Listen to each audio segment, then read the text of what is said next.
A sad commentary. What a sad comment, because that's just not what God had in mind for that situation. Because that's just not what God had in mind for that situation. Am I saying that God has a purpose for allowing adversity in our lives? Am I saying that God has a purpose for allowing adversity in our lives? It is God who is saying that. It is God who is saying that.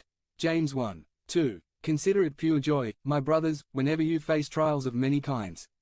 James 1:2. My brothers, count it all joy when you fall into various temptations. Are you kidding me? This must be a joke. The Apostle Paul expressed a similar perspective. Romans 5:3. Not only so, but we also rejoice in our sufferings, because we know that suffering produces perseverance, perseverance, character, and character, hope.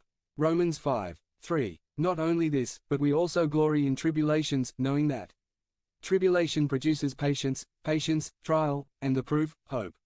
Well, I don't care. I don't want to have to go through it. Well, I don't care. I don't want to have to go through it. If we knew for a fact that adversity is the fundamental pathway through which God accomplishes His will in our lives, would we embrace it? 442. If we knew in advance that adversity is the fundamental way through which God carries out His will in our lives, would we welcome it? That. I was claiming I wanted more. I was saying I wanted more.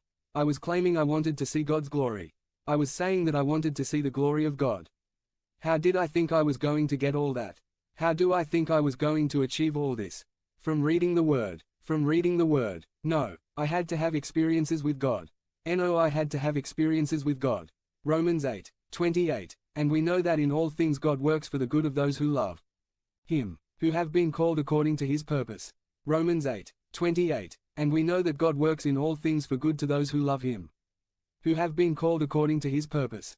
The KJV reads, all things working together. The KJV says, all things working together based totally on God's purpose in our lives. Adversity works together with some other stuff for our good and God's glory. Based entirely on God's purpose in our lives, adversity collaborates with other things for our good and the glory of God. Works together with what other stuff? Works together with what other things? Faith. Adversity and faith work together.